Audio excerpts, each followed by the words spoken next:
Hello, good morning. Good morning, ma'am. Good morning, ma'am. Good morning, ma'am. Good morning, ma'am. Good morning, miss. Morning, ma'am. Good morning.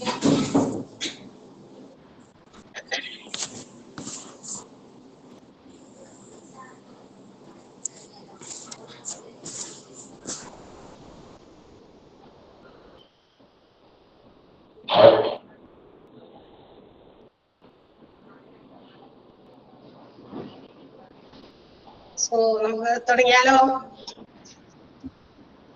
Yes, ma'am. Yes, ma'am. Yes.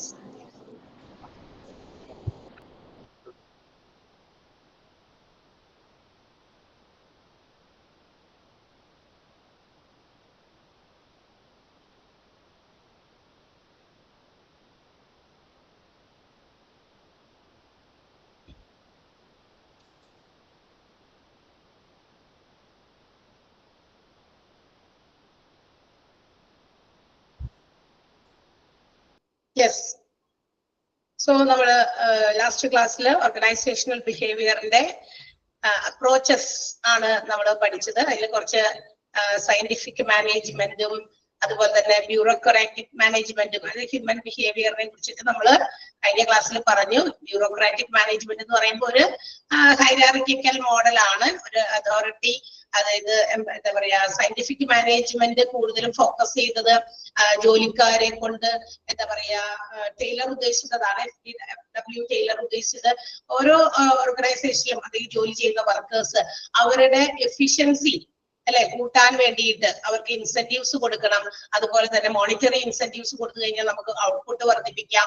അപ്പോൾ വർക്കേഴ്സിന്റെ efficiency കൂട്ടുക, output വർദ്ധിപ്പിക്കുക എന്നുള്ളതാണ് കൂടുതലും stress ചെയ്തത് അല്ലെങ്കിൽ emphasise ചെയ്തത് എങ്കിൽ അതിന്റെ പോരായ്മകളൊക്കെ മനസ്സിലാക്കിയിട്ടാണ് വീണ്ടും കുറെ പുതിയ പുതിയ രീതികൾ, ബിഹേവിയറൽ അപ്രോച്ചുകൾ ഓർഗനൈസേഷനിൽ കൊണ്ടുവരണം എന്ന് മനസ്സിലാക്കി വീണ്ടും കുറെ ആളുകളൊക്കെ പഠനങ്ങൾ നടത്തി. വീണ്ടും നമ്മൾ ഒരു വെബറിന്റെ ഒരു തിയറി കൊണ്ടുവന്നു. അവിടെ എന്താ പറയാ എല്ലാ ഓർഗനൈസേഷനും ആസ് എ ഹോൾ എല്ലാ ഓർഗനൈസേഷനിലും വർക്ക് ചെയ്യാൻ പറ്റുന്ന ഒരു സ്ട്രക്ചർ, അതാണ് ഒരു ബ്യൂറോക്രാറ്റിക് ഫോം ഓഫ് സ്ട്രക്ചർ കൊണ്ടുവരണം എന്നുള്ളത് മനസ്സിലാക്കിയത്. അപ്പൊ അതനുസരിച്ചിട്ട് വർക്കേഴ്സ് എന്താ പറയാ എഫിഷ്യന്റ് ആകുക എന്നുള്ളത് മാത്രമല്ല അവിടെ ഉദ്ദേശിക്കുന്നത്.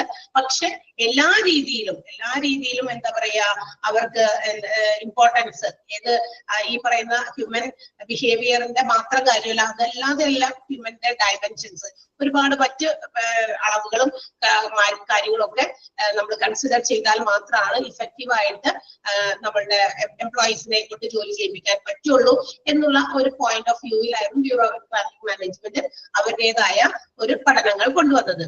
ആൻഡ് അഗെയിൻ നമ്മൾ പറഞ്ഞു വീണ്ടും മറ്റൊരു പഠനവുമായിട്ട് വേറെ അതിൻ്റെതായ പോരായ്മകൾ നമ്മൾ പറയാല. കഴിഞ്ഞ ക്ലാസ്സിൽ ഞാൻ പറഞ്ഞതാ, അതായത് ഓരോ ആളുകൾ പുതിയ പുതിയ കാര്യങ്ങൾ ഫൈൻഡ് ചെയ്ത് കൊണ്ടുവരുമ്പോ, കണ്ടുപിടുത്തങ്ങൾ കൊണ്ടുവരുമ്പോ ചില കാര്യങ്ങളിൽ ചിലപ്പോ നമുക്ക് എന്താ പറയാ അതില് എന്താ പറയാ യോജിക്കാത്ത അല്ലെങ്കിൽ ആ ഒരു കാര്യം ചിലപ്പോൾ തെറ്റാണ് അല്ലെങ്കിൽ അത് ഇങ്ങനെ മാറ്റി ചിന്തിക്കാം എന്നുള്ള രീതിയിൽ പുതിയ പുതിയ ആശയങ്ങളുമായിട്ട് വേറെയും ആളുകൾ വരും. അപ്പൊ ഒരു ചെറിയ കുഞ്ഞു തുണ്ടിട്ട് കൊടുക്കുമ്പോഴാണ് എന്ത് ചെയ്യുന്നത്, അതിൽ പിടിച്ചിട്ട് പുതിയ പുതിയ കണ്ടുപിടുത്തങ്ങൾ വരാം. ഇപ്പൊ നമ്മൾ അറിയാം, നമ്മൾ ഇന്ന് യൂസ് ചെയ്യുന്ന മൊബൈൽ ഫോണുകളുടെ ഈ ഒരു രൂപത്തിലേക്ക് നമുക്ക് ഈസി ആയിട്ട് നമുക്ക് എവിടെയെങ്കിലും ക്യാരി ഓൺ ചെയ്യാം എന്നുള്ള നമ്മളുടെ ഒരു രീതിയിലേക്ക് നമുക്കൊരു സർവീസ് കിട്ടി. പണ്ട് ഇത് എന്താ പറയാ കമ്പ്യൂട്ടറിന്റെ ഏറ്റവും എന്താ പറയാ ഏതെങ്കിലും ഒരു മോഡൽ കണ്ടുപിടിച്ച ഒരാള് ചെയ്തു കൊടുത്ത ഒരു ഐഡിയയുടെ പുറത്താണ് ഈ ഒരു ലെവലിലേക്ക് ഇത്രയും ഡെവലപ്ഡ് ആയത്. നമ്മൾ ഇത് ഉപയോഗിക്കുന്ന ലാപ്ടോപ്പുകൾ, ടാബുകൾ എന്ന് പറയുന്ന ആ ഒരു കോൺസെപ്റ്റുകളിലേക്കൊക്കെ കൂടുതൽ കണ്ടുപിടുത്തങ്ങൾ നടത്തി ആ ഒരു രീതിയിലേക്ക് ആളുകൾക്ക് യൂസ്ഫുൾ ആകുന്ന രീതിയിൽ കൊണ്ടുവന്നേ. അപ്പൊ എന്തിനെങ്കിലും ഒരു ചെറിയ ഒരു ഐഡിയ ഏതെങ്കിലും ആളുകളുടെ ചിന്തകളിൽ ഉദിച്ചതാണ്.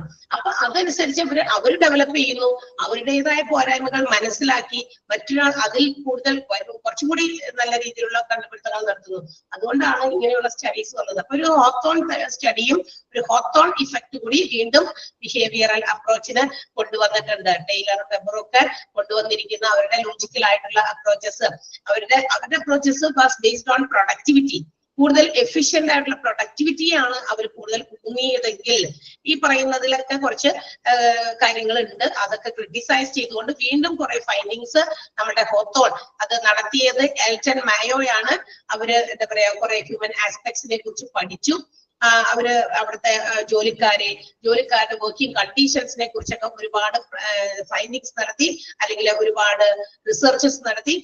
എവിടെയാ റിസർച്ച് നടത്തിയെന്ന് പറയുന്നത് വെസ്റ്റേൺ ഇലക്ട്രിക് കമ്പനി ചിക്കാഗോയിലാണ് ആ ഒരു റിസർച്ച് നടത്തിയത്. റിസർച്ച് നടത്തിയതിൽ നിന്നും അദ്ദേഹം കണ്ടെത്തിയ കുറെ ഫൈൻഡിങ്സ് ആണ് അദ്ദേഹത്തിന്റെ ഹോത്തോൺ സ്റ്റഡീസിൽ, അല്ലെങ്കിൽ ഹോത്തോൺ ഇഫക്റ്റ് എന്ന് പറയുന്ന രീതിയിൽ കൊണ്ടുവന്നത്. ഇവിടെ ഹോത്തോൺ ഇഫക്റ്റ് ഇത്രയേ ഉള്ളൂ. സിമ്പിൾ ആയിട്ട് പറഞ്ഞു കഴിഞ്ഞാൽ ഈ പറയുന്ന ഒരു സ്റ്റഡീസിൽ അല്ലെങ്കിൽ അവർ നടത്തിയ റിസർച്ചസിൽ ദേ ഫൈൻഡ് ഔട്ട് ദാറ്റ് ഇവർ കണ്ടെത്തിയ കാര്യം എന്താണെന്ന് വെച്ചിട്ടുണ്ടെങ്കിൽ, അതായത് explore that various physical and social work conditions. അതായത് ഒരു ജോലിക്കാരന്റെ എഫിഷ്യൻസി എന്ന് പറയുന്നത് അവന്റെ ആ ഒരു സ്ട്രെങ്ത്, ഫിസിക്കൽ സ്ട്രെങ്ത് മാത്രമല്ല, അവരുടെ വർക്കിംഗ് കണ്ടീഷൻസ് കൂടി, അതായത് അവൻ ജോലി ചെയ്യുന്ന ചുറ്റുപാടിനെയും കൂടി ആശ്രയിച്ചിട്ടാണ് ഓരോ വർക്കേഴ്സിന്റെയും പ്രൊഡക്ടിവിറ്റി ഇരിക്കുന്നത് എന്നാണ്. എന്ന് വെച്ചാൽ ഞാനിപ്പോ ഇവിടെ ഇരുന്ന് ജോലി ചെയ്യുന്നുണ്ട്, ജോലി ചെയ്യുന്നുണ്ട്. അപ്പൊ ഈ ജോലി ചെയ്യുന്ന സമയത്ത് നമുക്ക് ആ ഒരു ജോലി, ഞാൻ ചെയ്തുകൊണ്ടിരിക്കുന്ന ജോലി ഇഫക്റ്റീവ് ആയിട്ട്, വളരെ എന്താ പറയാ എനർജറ്റിക് ആയിട്ട്, സ്മാർട്ടായിട്ട് ചെയ്യാൻ എനിക്ക് എന്റെ ആ ഒരു കഴിവ് മാത്രം പോരാ, എനിക്ക് അതിന് ആപ്റ്റ് ആയിട്ടുള്ള സ്യൂട്ടബിൾ ആയിട്ടുള്ള വർക്കിംഗ് കണ്ടീഷൻസ് കൂടി വേണം, അല്ലെ? ഞാനിപ്പോ നല്ല രീതിയിൽ പഠിച്ചുകൊണ്ട് ഇങ്ങനെ ഇരിക്കുകയാണ്, പെട്ടെന്ന് ഈ സിസ്റ്റം അങ്ങോട്ട് ഓഫായി, അപ്പൊ നമ്മുടെ കൊണ്ടുപോയി ഇല്ലേ? അങ്ങനെ ഇടയ്ക്ക് പോകാറുണ്ടായി കറണ്ട് പോകുമ്പോ, അല്ലെ? എന്ന് വെച്ചാൽ നമ്മൾ ഭയങ്കര ഇഫക്റ്റീവ് ആയിട്ട് അത് ഇതെന്നൊക്കെ പറഞ്ഞ് ഇങ്ങനെ ഭയങ്കര ഇതൊക്കെ പ്രസംഗിച്ചുകൊണ്ടിരിക്കുന്ന പോലെ ഇരിക്കുന്നു. വളരെ ആ ഒരു എന്താ പറയാ ഇതിൽ ലയിച്ച് ഭയങ്കരമായ കാര്യങ്ങൾ പറഞ്ഞുകൊണ്ടിരിക്കുന്ന സമയത്ത് സഡൻലി ആക്സിഡന്റലി ഈ ഒരു പവർ ഓഫ് ആയി പോയി കഴിയുമ്പോൾ സിസ്റ്റം ഇതായിപ്പോയി, അല്ലെങ്കിൽ സൗണ്ട് നിങ്ങൾ കേൾക്കുന്ന ആ ഒരു കാര്യം നിങ്ങൾ അവിടെ ഇരുന്ന് പറയുന്നു എന്നോട്. സോ അപ്പൊ തന്നെ നമ്മളുടെ ആ ഒരു എന്താ പറയാ ആ ഒരു ചെയ്തുകൊണ്ടിരുന്ന ആ ഒരു ഫ്ലോ അങ്ങോട്ട് നഷ്ടപ്പെടും, അല്ലെങ്കിൽ അതിന്റെ പെർഫോമൻസ് പെട്ടെന്ന് അങ്ങോട്ട് ഡൗൺ ആയി പോകും. ഇറ്റ്സ് ഒബ്വിയസ്ലി ക്ലിയർ ആയിട്ടുള്ള കാര്യമാണ്. അപ്പൊ ഒരു ആള് ജോലി ചെയ്യുമ്പോൾ ആളുടെ എനർജി, ഫിസിക്കൽ കണ്ടീഷൻസ് മാത്രം ഓക്കെ ആയാൽ പോരാ എന്നും, അവര് എന്ത് ജോലി ചെയ്യുമ്പോഴും അവരുടെ വർക്കിംഗ് കണ്ടീഷൻസ് എത്രത്തോളം പെർഫെക്റ്റ് ആകുന്നു എന്നുള്ളതും ആശ്രയിച്ചാണ് ഈച്ച് ആൻഡ് എവറി വർക്കേഴ്സിന്റെ പ്രൊഡക്ടിവിറ്റി ബേസ് ചെയ്തിട്ടുള്ളത് എന്നാണ് ഹോത്തോൺ സ്റ്റഡീസിൽ അവർ കണ്ടെത്തിയിരിക്കുന്നത്. മനസ്സിലായോ? അപ്പൊ അതിനുവേണ്ടി അവർ റിസർച്ചുകൾ നടത്തിയത് ഈ പറയുന്ന വെസ്റ്റേൺ ഇലക്ട്രിക് കമ്പനി ചിക്കാഗോയിൽ വെച്ചിട്ടാണ്. അത് കണ്ടെത്തി കുറെ കാര്യങ്ങൾ അവർ മനസ്സിലാക്കി പഠിച്ചു. ഇത് ഒരു പുസ്തകത്തിൽ നിന്ന് വായിച്ചെടുത്ത അവരുടെ കാര്യങ്ങളല്ല, അവര് നേരിട്ട് പോയി നിരീക്ഷിച്ചിട്ട് നായോ അതിനു വേണ്ടിയിട്ടുള്ള ഒരു ഗ്രൂപ്പ് ഒക്കെ സംഘടിപ്പിച്ച് 1924 അദ്ദേഹം ആ ഒരു ഗ്രൂപ്പ് ഫോം ചെയ്ത് അതിനു വേണ്ടിയിട്ടുള്ള റിസർച്ചസ് ഈ ഒരു കമ്പനിയിൽ പോയിട്ട് നടത്തിയത്. ആൻഡ് ആ സ്റ്റഡീസിൽ നിന്ന് അവർ കണ്ടെത്തിയത് ഹ്യൂമൻ ബിഹേവിയർ അറ്റ് വർക്ക് എന്ന് പറയുന്നത് based on many other factors എന്ന് അവർ കണ്ടെത്തി. ഒരുപാട് മറ്റ് ഘടകങ്ങളിലും കൂടി ആശ്രയിച്ചിട്ടാണ് ഓരോ ഹ്യൂമൻ വർക്കേഴ്സിന്റെയും പെർഫോമൻസ് ഡിപ്പെൻഡ് ചെയ്തിരിക്കുന്നത്. നമുക്കറിയാം each and every human element at work place is very very important. ഏത് ബിസിനസ് ഓർഗനൈസേഷനിലും ഹ്യൂമൻ വർക്ക് എലമെന്റ് എന്ന് പറയുന്നത് വളരെ ഇമ്പോർട്ടന്റ് ആയിട്ടുള്ളതാണ്. ഹ്യൂമൻ റിസോഴ്സ് മാനേജ്മെന്റ് എന്ന് പറയുന്ന ഒരു ചാപ്റ്റർ നമ്മൾ എന്തിൽ പഠിച്ചു? ഹോസ്പിറ്റൽ അഡ്മിനിസ്ട്രേഷന്റെ ഡിപ്ലോമ കോഴ്സിൽ പഠിച്ചു. അതിൽ നമ്മൾ പഠിച്ചത് ഹ്യൂമൻ എന്ന് പറയുന്ന factor it's the each important component of an organisation നമ്മൾ പഠിച്ചു. അല്ലെങ്കിൽ it's considered as the valuable asset of the organisation. ഇങ്ങനെ രണ്ട് രീതിയിൽ നമ്മൾ പഠിച്ചു. ഏറ്റവും ഇമ്പോർട്ടന്റ് ആയിട്ടുള്ള കമ്പോണന്റ് ആണ് ഹ്യൂമൻ എലമെന്റ് എന്ന് പറയുന്നത്, അല്ലെങ്കിൽ ഏറ്റവും വാല്യുബിൾ ആയിട്ടുള്ള അസറ്റ് ആണ് ഒരു ഓർഗനൈസേഷന്റെ ഹ്യൂമൻ എലമെന്റ് എന്ന് പറയുന്നത്. എന്ന് വെച്ചാൽ എന്താ?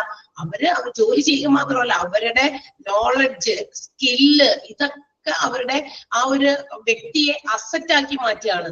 ഒരു വലിയ ആസ്തിയാണ് ഒരു ഓർഗനൈസേഷനെ സംബന്ധിച്ച് നല്ല ക്വാളിഫൈഡ് എക്സ്പീരിയൻസ്ഡ് ആയിട്ടുള്ള വർക്കേഴ്സ് ഉണ്ടാകുക എന്നുള്ളത്.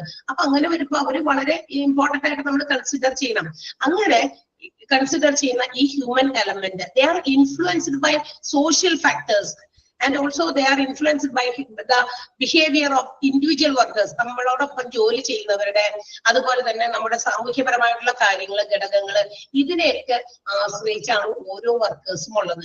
ഓരോ വർക്കേഴ്സിന്റെ ജോലി, ഇപ്പൊ ഞാൻ എന്റെ ഒപ്പം ജോലി ചെയ്യുന്ന വർക്കർ, അതുപോലെ ഞാൻ ആയിരിക്കുന്ന ആ ഒരു സൊസൈറ്റി, അത് സോഷ്യൽ ആയിട്ടുള്ള മറ്റു ഘടകങ്ങൾ, ഇതെല്ലാം തന്നെ ഇതിനകത്ത് പെട്ടിട്ടുണ്ട്. മനസ്സിലായോ? അതിനെ കൂടി ആശ്രയിച്ചിട്ടാണ് എന്റെ പെർഫോമൻസും ഉണ്ടാകുക.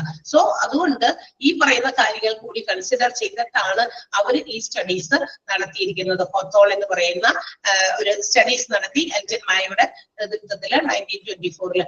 അപ്പൊ വർക്കിംഗ് കണ്ടീഷൻസും സോഷ്യൽ ഫാക്ടേഴ്സും അതുപോലെ തന്നെ എന്താ പറയാ ഹോത്തോണിലെ ഏറ്റവും ഇൻഡിവിജ്വൽ ആയിട്ടുള്ള വർക്കേഴ്സിന്റെ, ഓരോ വർക്കേഴ്സിന്റെ ഗ്രൂപ്പിനെ മാത്രമല്ല ഒരു വർക്കേഴ്സിന്റെയും ആ ഒരു പെർഫോമൻസും ഒക്കെ എന്താ പറയാ കൺസിഡർ ചെയ്യുമ്പോഴാണ് അതൊരു നല്ല രീതിയിലുള്ള ഔട്ട്പുട്ട് ഉണ്ടാക്കുകയുള്ളൂ എന്ന് മനസ്സിലാക്കിയത്. പക്ഷേ ഇതിന്റെ ഒരു പ്രത്യേകത എന്തെന്ന് പറഞ്ഞാൽ ഈ ഒരു സ്റ്റഡിയും അത്രയധികം പെർഫെക്റ്റ്നെസ് ആയിട്ടുള്ള ഒരു റിസർച്ച് സ്റ്റഡി ആയിരുന്നില്ല. അതിനും അതിൻ്റെതായ ലിമിറ്റേഷൻസ് ഉണ്ടായിരുന്നു. Because it is based on dramatic behaviour ആയിട്ടാണ് ഇതിനെ കൺസിഡർ ചെയ്യുന്നത്. ഇവിടെ നമുക്കത് അത്ര കൃത്യമായിട്ട് പറയുന്നില്ല, പക്ഷെ എങ്കിലും ഇതിനൊരു വശമുണ്ടായിരുന്നത് ഈ ഒരു ഇഫക്റ്റിനും അതിൻ്റെതായ പോരായ്മകൾ ഉണ്ടെന്നാണ് പറയുന്നത്. ഇവര് തോറ്റുപോയി, അല്ലെങ്കിൽ ഇവരുടെ ആ ഒരു ഡെഫിനേഷൻ, ഈ ഒരു അപ്രോച്ചും അത്ര പൂർണ്ണമായിട്ടായിരുന്നില്ല, കംപ്ലീറ്റ്ലി ഓക്കെ ആയിരുന്നില്ല, പെർഫെക്റ്റ് ആയിട്ടുള്ള ഒരു റിസർച്ചോ സ്റ്റഡിയോ ആയിരുന്നില്ല എന്ന് പറയുന്നുണ്ട് ഹോത്തോൾ ഇഫക്റ്റ്.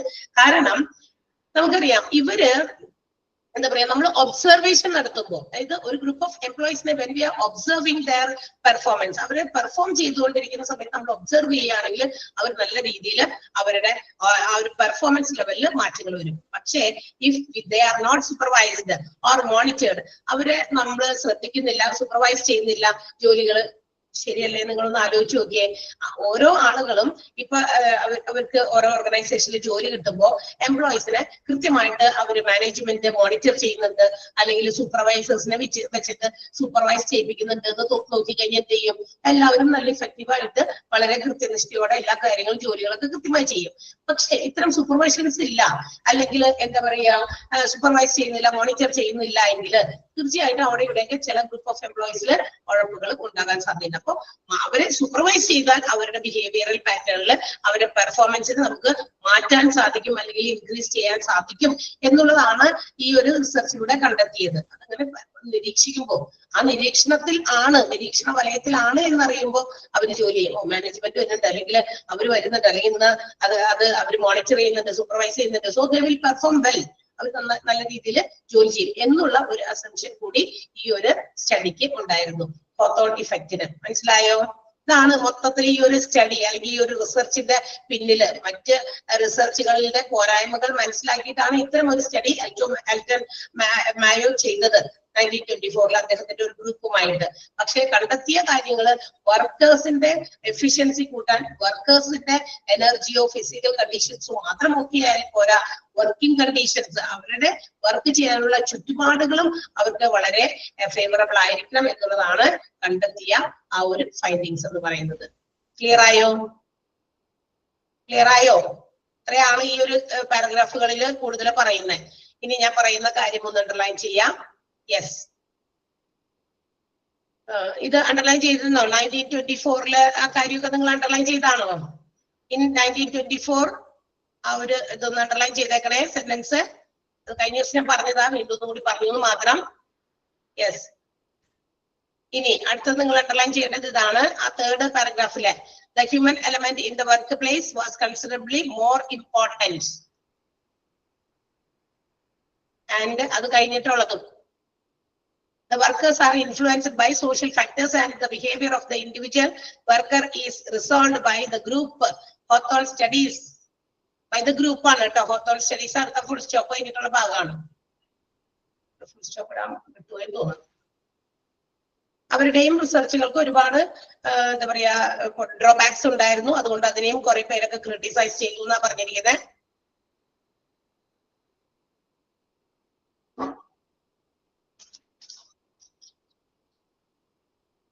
Yes, okay. ഇനി കുറച്ച് അപ്രോച്ചസ് ആണ്, ഓർഗനൈസേഷണൽ ബിഹേവിയറിന്റെ കുറച്ച് അപ്രോച്ചസ് ആണ് സാധാരണ എന്താ പറയാ ഓർഗനൈസേഷനിൽ അവിടെയുള്ള വർക്കേഴ്സിന്റെ ബിഹേവിയറുമായിട്ട് ബന്ധപ്പെട്ടിട്ടുള്ള 4 അപ്രോച്ചസ് ആണ് അടുത്ത് കൊടുത്തിരിക്കുന്നത്. Human resource approach, contingency approach, productivity approach and system approach. 4 approaches ആണ്. ഓർഡർ കൂടി ഉണ്ടായിരുന്നു, പക്ഷെ ഇവിടെ നമുക്ക് 4 തന്നിട്ടുള്ളൂ കേട്ടോ. അപ്പൊ ഏതൊക്കെയാണ്? A human resource approach, a contingency approach, a productivity approach and a system approach. ആ സെന്റൻസ് ഒന്ന് underline ചെയ്തേക്ക. There are mainly 4 approaches to this organizational behavior എന്ന് പറഞ്ഞിട്ട് അതിന്റെ താഴെയുള്ള 4 ബുള്ളറ്റ് ഇട്ടിരിക്കുന്ന പോയിന്റുകളും പേരുകൾ, അപ്രോച്ചസിന്റെ പേരുകളാണ്. അതിന്റെ എക്സ്പ്ലനേഷൻ തൊട്ട് താഴെ ഉണ്ട്.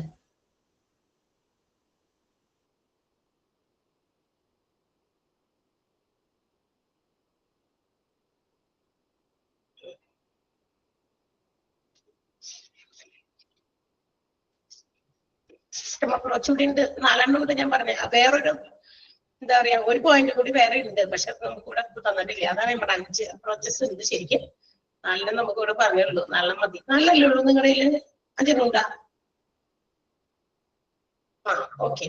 So first one human resource approach ആണ്. എന്താണ് ഇവിടെ ഹ്യൂമൻ റിസോഴ്സ് അപ്രോച്ച് എന്ന് പറയുന്നത്? It's concerned with growth and development. അതായത് ഓരോ എംപ്ലോയീസിന്റെയും ഓരോ വർക്കേഴ്സിന്റെയും വളർച്ച, അവരുടെ ഡെവലപ്മെന്റ്. അതായത് നമ്മൾ ഇങ്ങനെ കൂടുതൽ കൂടുതൽ ഉയർന്ന ലെവലുകളിലേക്ക് ഇപ്പൊ നമുക്ക് ഇപ്പൊ ഒരു ജോലിക്ക് നമ്മൾ ആദ്യമായിട്ട് കയറുമ്പോൾ ഏതെങ്കിലും ഒരു പൊസിഷനിൽ ഇപ്പൊ ചിലപ്പോൾ ക്ലർക്ക് ആയിട്ടായിരിക്കാം, അല്ലെങ്കിൽ പ്യൂൺ ആയിട്ടായിരിക്കാം നമ്മൾ കയറുക. അതിനുശേഷം നമുക്ക് ഇങ്ങനെ നമ്മളുടെ എക്സ്പീരിയൻസ് കൊണ്ട് നമ്മൾ ചെയ്യുന്ന നമ്മൾ നേടിയെടുക്കുന്ന ഓരോ വർഷങ്ങൾ ചെല്ലുന്നതോറും നമ്മൾ നേടിയെടുക്കുന്ന നോളജ്, സ്കില്ല്, ഇതൊക്കെ may lead that employee to higher positions. ഇത്തരം കാര്യങ്ങളൊക്കെ നേടി എന്ത് ചെയ്യാം, നമ്മളെ ചിലപ്പോ ഹയർ ലെവലിലേക്കൊക്കെ എത്തിച്ചേക്കാം. അത് നമ്മുടെ കോമ്പിറ്റൻസി, നമുക്ക് അത് മത്സരിച്ച് കയറി കിട്ടണം. ഉയർന്ന ലെവലിലേക്ക് എനിക്ക് ജോലിക്ക് കയറണം. ഇപ്പൊ LP സ്കൂളുകളിൽ പഠിപ്പിച്ചിരുന്ന LP ക്ലാസ്സുകളിൽ പഠിപ്പിച്ചിരുന്ന ടീച്ചർ ചിലപ്പോൾ കുറച്ച് കഴിയുമ്പോൾ UP-യിലേക്ക് എന്താ പറയാ പ്രൊമോഷൻ കിട്ടും, സ്ഥാനം കയറ്റം കിട്ടും. അതിനുശേഷം വേണമെങ്കിൽ UP-ന്നും ഹൈസ്കൂൾ ലെവലിലേക്ക് മാറാം. അതൊക്കെ അവരുടെ കോമ്പിറ്റൻസിയാണ്. അപ്പൊ ഓരോ എംപ്ലോയീസും ഹ്യൂമൻ റിസോഴ്സുകൾക്കും അവരുടെ ഒരു രീതി എന്ന് പറയുന്നത് ഇങ്ങനെ ഗ്രോത്ത് ആൻഡ് ഡെവലപ്മെന്റ് അവർ ആഗ്രഹിക്കുന്നുണ്ട്. അത് അവർക്ക് അവരുടേതായ കോമ്പറ്റൻസി, അവരുടെ ക്രിയേറ്റിവിറ്റി, അവരുടെ എന്താ പറയാ ഫുൾഫിൽമെന്റ്, എനിക്ക് അത് നേടിയെടുക്കണം എന്നുള്ള ഈ കാരണങ്ങൾ കൊണ്ടാണ് each and every human resources ഓരോ ഓർഗനൈസേഷനും ജോലി ചെയ്യുന്നത്. And also they are considered as the central resources of the organisation. അതുകൊണ്ട് തന്നെ ഹ്യൂമൻ റിസോഴ്സുകളെ ഓരോ ഓർഗനൈസേഷന്റെയും കേന്ദ്രീയമായിട്ടുള്ള വിഭവം എന്ന് പറയുന്നത്. അപ്പൊ ഒരുപാട് പേരുകൾ, അതായത് ഒരുപാട് നെയിംസ് നമുക്ക് ഒരു ഓർഗനൈസേഷൻ വർക്ക് ചെയ്യുന്ന ഹ്യൂമൻ റിസോഴ്സിന് കൊടുക്കാം. അവര് എന്താ പറയാ ഏറ്റവും ഇമ്പോർട്ടന്റ് ആയിട്ടുള്ള കമ്പോണന്റ് ആണെന്ന് പറയാം, വാല്യുബിൾ അസറ്റ് ആണെന്ന് പറയാം, സെൻട്രൽ റിസോഴ്സസ് ആണെന്ന് പറയാം. കണ്ട ഒരുപാട് എന്താ പറയാ പര്യായ പദങ്ങളാണ് ഹ്യൂമൻ റിസോഴ്സിന് വേണ്ടി ഓർഗനൈസേഷനിൽ പ്രൊവൈഡ് ചെയ്യുന്നത്. സോ അങ്ങനെ വരുമ്പോ ദേ create their own climate to enhance their skills. അപ്പൊ അതുകൊണ്ട് ഓരോ എംപ്ലോയീസ് എന്ത് ചെയ്യും, അവർ ജോലി ചെയ്യുന്ന അവസ്ഥയിൽ ഏത് സിറ്റുവേഷൻ ആയിക്കോട്ടെ, വർക്കിംഗ് കണ്ടീഷൻ ആയിക്കോട്ടെ, അവർ അവരുടെ സ്കിൽസ് വർദ്ധിപ്പിക്കാൻ ശ്രമിക്കും. That means they contribute towards the organisation. അവരുടെ ഫുൾ ഔട്ട്പുട്ട് അവർ കൊടുക്കും ഓർഗനൈസേഷനിലേക്ക്. എന്നാലാണ് എനിക്ക് നാളെ ഒരു ഉയർച്ച, എന്റെ കരിയർ ഡെവലപ്പ് ചെയ്യാൻ പറ്റുള്ളൂ എന്നുള്ള ചിന്ത. അതാണ് ഹ്യൂമൻ റിസോഴ്സ് അപ്രോച്ച് എന്ന് പറയുന്നത്. അങ്ങനെ ഓരോ ഓർഗനൈസേഷനിലും ജോലി ചെയ്യുന്ന ഓരോ എംപ്ലോയീസും ചിന്തിക്കും. ഇതിനെ നമുക്കൊരു സപ്പോർട്ടീവ് അപ്രോച്ച് എന്നും കൂടി പറയാം. ബിക്കോസ് എന്താ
നമ്മൾ നേരത്തെ പറഞ്ഞേ ഉള്ളൂ. അപ്പോഴേക്കും പവർ ഓഫായി, സിസ്റ്റം ഓഫായി, മനുഷ്യന്റെ സമയം പോയി.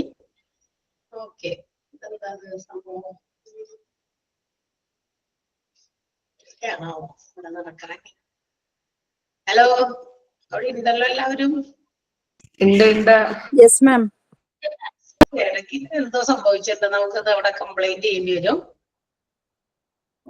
മനുഷ്യന് Net problem, no, ma'am.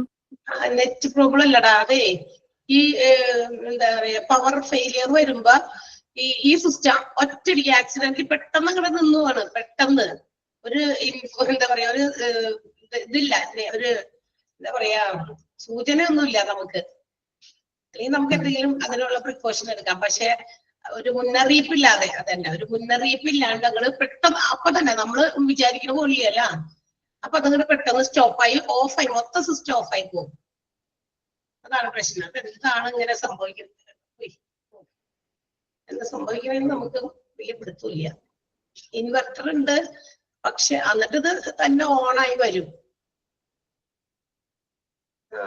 എന്തെങ്കിലും നമുക്ക് ചെയ്യണം. Okay, yes. അപ്പൊ ഇതാണ് നമ്മളുടെ 2-3 മിനിറ്റ് അവർ കളയും ഇങ്ങനെ ചിലപ്പോ പെട്ടെന്ന് പവർ ഓഫ് ആവുമ്പോ.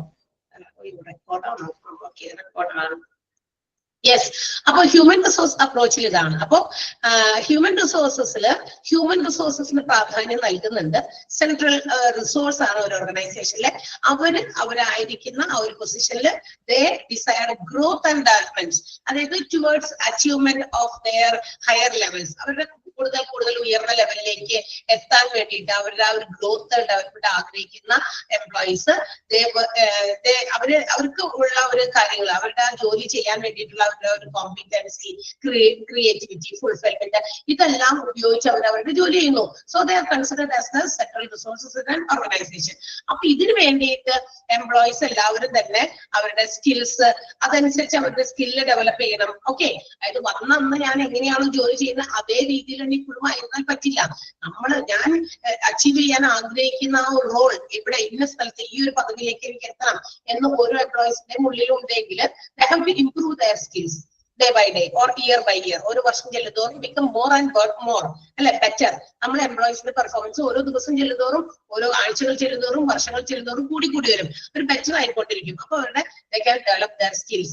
അങ്ങനെ ഈ ഒരു കോമ്പറ്റീറ്റീവ്നെസ് എന്ന് വെച്ചാൽ നമുക്ക് മറ്റുള്ളവരിൽ നിന്നും കുറച്ചുകൂടി ഇതാവണം, അവരെക്കാൾ നല്ല ഒരു രീതിയിലുള്ള പെർഫോമർ ആകണം എന്ന് ഓരോ എംപ്ലോയീസും ആഗ്രഹിക്കുകയാണെങ്കിൽ അതനുസരിച്ച് സ്കില്ലല്ലേ നമ്മൾ വർദ്ധിപ്പിക്കുന്നത്. ഓക്കെ, അപ്പൊ അതനുസരിച്ച് ഇപ്പൊ ഞാൻ ആ ആളെക്കാൾ നല്ല രീതിയിൽ പഠിപ്പിക്കുന്ന ഒരു ടീച്ചർ ആകണം എന്ന് ഇഫ് ഐ ഡിസയർ, എനിക്ക് ആഗ്രഹം ഉണ്ടെങ്കിൽ I have to work hard to increase my skill. എന്റെ സ്കിൽ വർദ്ധിപ്പിക്കാനുള്ള കാര്യമാണ് ഞാൻ നോക്കേണ്ടത്. ഓക്കെ, അതിന് ചിലപ്പോൾ തടസ്സം നിൽക്കുന്ന പല കാര്യങ്ങളും ഉണ്ടാകും. പക്ഷെ എന്റെ ക്രിയേറ്റിവിറ്റി അല്ലെ, എന്റെ ആ ഒരു കോമ്പിറ്റൻസി, ഇതൊക്കെയാണ് എനിക്ക് അത് നേടിയെടുക്കാൻ അല്ലെങ്കിൽ അതിലേക്ക് എത്തിപ്പിടിക്കാനുള്ള ഒരു ഇൻഡ്യൂസ്മെന്റ്, ഒരു പ്രചോദനമാക്കുക. സോ അങ്ങനെ വരുമ്പോ ഇതിനെ ഒരു സപ്പോർട്ടീവ് അപ്രോച്ച് എന്നുകൂടി ഈ ഒരു ഹ്യൂമൻ റിസോഴ്സ് അപ്രോച്ചിന് പേര് കൊടുക്കുന്നുണ്ട്. ബിക്കോസ് എന്തുകൊണ്ടാണ് ആ ഒരു സപ്പോർട്ടീവ് അപ്രോച്ച് എന്നൊരു പേര് കൂടി ഈ ഒരു ഹ്യൂമൻ റിസോഴ്സ് അപ്രോച്ചിന് കിട്ടിയെന്ന് വെച്ച് കഴിഞ്ഞാൽ, മാനേജേഴ്സ് നവഡേയ്സ്, ഇന്നത്തെ കാലത്ത് മാനേജേഴ്സ് പണ്ടത്തെ പോലെ ഒന്നുമല്ല അല്ലെ. മാനേജേഴ്സ് നമ്മളൊപ്പം കണ്ടെത്തിയിരുന്നു, അതാണ് കുഴപ്പം. അല്ല, അതാണ് കുഴപ്പമില്ല, അതാണ് അതിന്റെ ഏറ്റവും പ്രധാനപ്പെട്ട കാരണം എന്ന് പറയുന്നത് അവർ സപ്പോർട്ടീവ് ആണ്.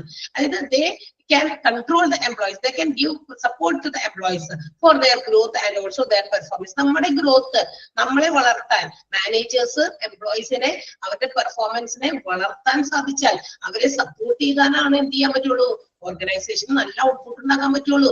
ഇപ്പൊ ഇവിടെ വരുന്ന ടീച്ചേഴ്സ് അവർക്കൊരു സപ്പോർട്ട് കൊടുക്കുക അല്ലെ, അവരെ നല്ല രീതിയിൽ കുറച്ചുകൂടി ആക്റ്റീവ് ആകാനുള്ള കാര്യങ്ങൾ ചെയ്യുക. അല്ലെങ്കിൽ ഏതെങ്കിലും രീതിയിൽ ഏതെങ്കിലും ടീച്ചേഴ്സ് കുറച്ച് ഡൗൺ ആണ് അല്ലെങ്കിൽ അങ്ങനെയാണെങ്കിൽ അവരെ നമുക്ക് എന്താ പറയാ കറക്റ്റ് ചെയ്ത്, മിസ്റ്റേക്കുകളൊക്കെ കറക്റ്റ് ചെയ്ത് അവരെ നമുക്ക് ഡെവലപ്ഡ് ആക്കി അവരുടെ സ്കില്ലും നോളജ് ഒക്കെ വർദ്ധിപ്പിക്കുന്ന രീതിയിലുള്ള കാര്യങ്ങൾ ചെയ്താൽ, അവർക്കൊരു സപ്പോർട്ട് കൊടുത്താൽ, ആ സപ്പോർട്ട് കിട്ടുന്നുണ്ടെന്ന് മനസ്സിലാക്കുന്ന employees they will perform well. അപ്പൊ കുറച്ചുകൂടി നല്ല രീതിയിൽ ആക്ട് ചെയ്യാൻ തുടങ്ങും. കാരണം എന്താ, നമ്മളെ കൂടെ നിർത്താൻ അവർ ആഗ്രഹിക്കുന്നുണ്ട്, അവരുടെ സപ്പോർട്ട് ഉണ്ട് എന്നുള്ള രീതിയിൽ. അപ്പൊ നമ്മളുടെ എഫിഷ്യൻസി വർദ്ധിക്കും, നമുക്കൊരു സെക്യൂരിറ്റി സേഫ്റ്റി കിട്ടി. കാരണം നമ്മളോടൊപ്പം ആരുണ്ട്, മാനേജേഴ്സ് ഉണ്ട്. ഇന്നത്തെ കാലത്ത് മിക്ക ഓർഗനൈസേഷനിലും, മെജോറിറ്റി ഓർഗനൈസേഷനിലും മാനേജ്മെന്റ് എംപ്ലോയീസിന് ഒപ്പം നിൽക്കുന്നവരാണ്. അവരെ പാർട്ടിസിപ്പേറ്റ് ചെയ്ത് അല്ലെ, പാർട്ടിസിപ്പേറ്റീവ് സ്റ്റൈൽ ഓഫ് മാനേജ്മെന്റ് ആണ് ഇന്നുള്ളത്. കാരണം എന്താ, എന്ത് കാര്യത്തിലും എംപ്ലോയീസിന്റെ പാർട്ടിസിപ്പേഷൻ, എല്ലാ എംപ്ലോയീസിനെയും ഉൾപ്പെടുത്തിയില്ലെങ്കിലും എംപ്ലോയീസിന്റെ റെപ്രസെന്റേറ്റീവ്സിനെ, ട്രേഡ് യൂണിയൻസ് ഉണ്ടെങ്കിൽ അവരെ ഉൾപ്പെടുത്തി കാര്യങ്ങൾ തീരുമാനമെടുക്കുന്നതിലൊക്കെ അവരെ കൂടി ഇതില് പാർട്ടിസിപ്പേറ്റ് ചെയ്യിപ്പിക്കുന്നുണ്ട്. ആ ഒരു സ്റ്റൈൽ ഓഫ് മാനേജ്മെന്റ് ആണ് ഇന്ന് എല്ലാ എംപ്ലോയീസും ആഗ്രഹിക്കുന്നതും. അല്ലാണ്ട് മറ്റേ പണ്ടത്തെ പോലത്തെ ഓട്ടോക്രാറ്റിക് സ്റ്റൈൽ ഒന്നും അല്ല. എന്ന് വെച്ചിട്ടുണ്ടെങ്കിൽ പണ്ടത്തെ എന്ന് പറഞ്ഞാൽ ഈ പറയുന്ന പോലെ ഒരു അധികാര ഒരു പദവിയിലിരിക്കുന്ന ആളുകൾ ഡിക്ലറേഷൻസ് നടത്തുന്നു, employees have to follow, employees എന്ത് ചെയ്യണം, അതനുസരിക്കണം. അതെ, അങ്ങനെ ആ ഒരു അപ്രോച്ച്. അപ്പോൾ ഈ രീതിയിലുള്ള അപ്രോച്ചസ് ആളുകളെ കൂടുതൽ സ്കിൽഡ് ആക്കാം, എഫിഷ്യൻസി വർദ്ധിപ്പിക്കാം. ആൻഡ് അതർവൈസ് നമുക്ക് പറയാം, ഇത് directly it leads to the increase in productivity, production വർദ്ധിപ്പിക്കാം, ഔട്ട്പുട്ട് വർദ്ധിപ്പിക്കാം.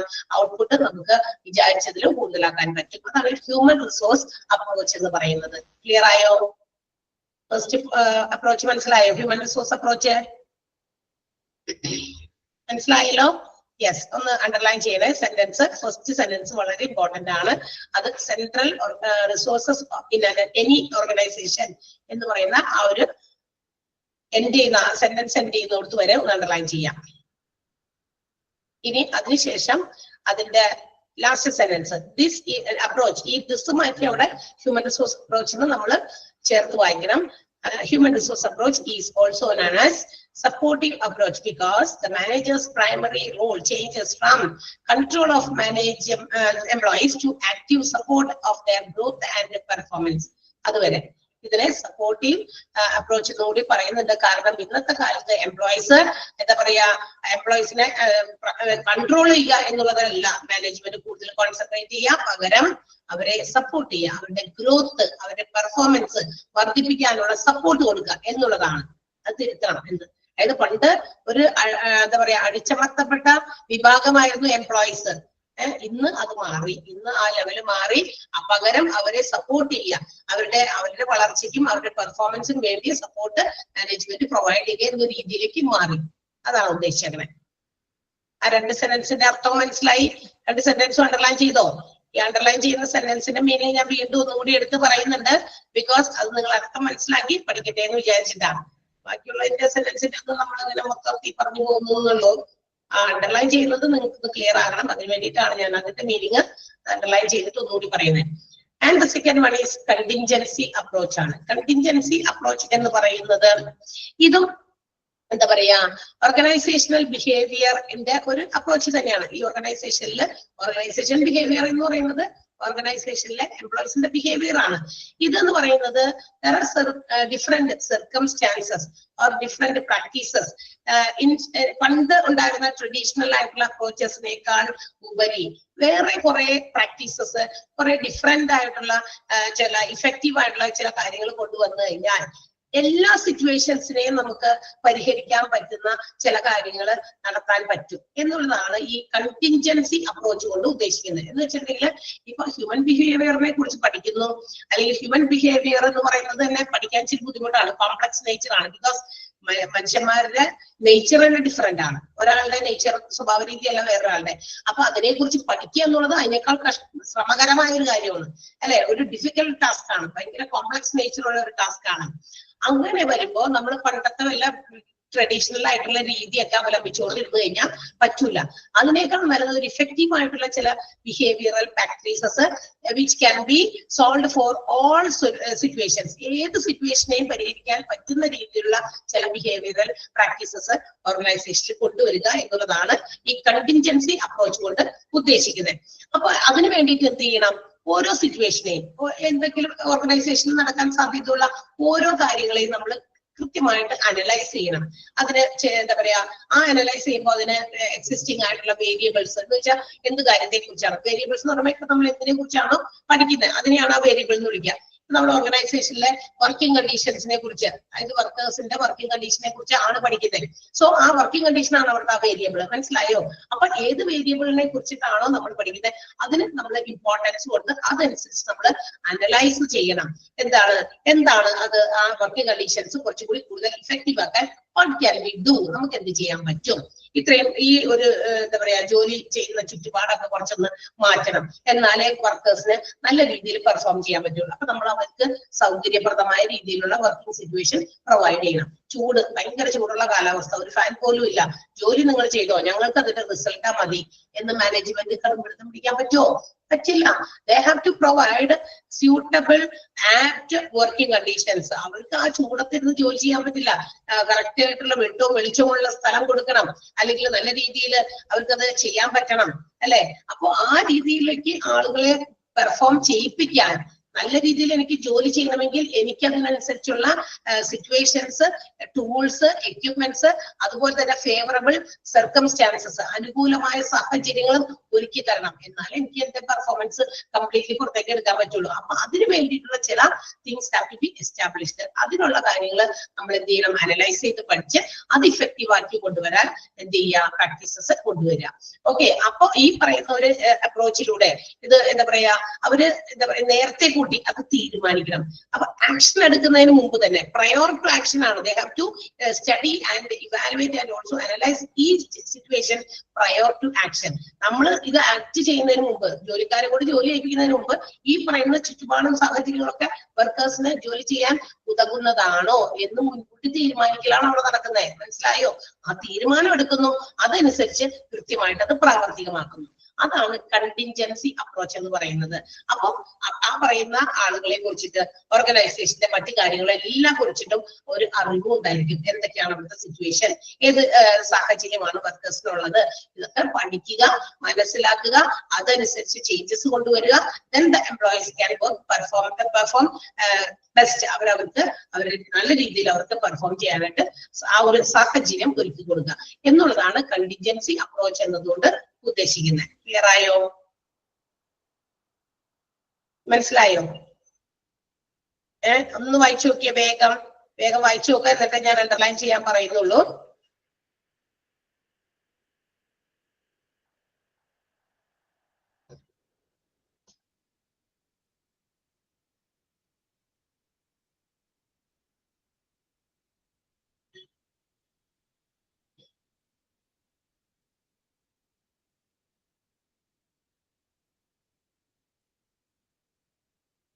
കഴിയുമ്പോ പറയണേ.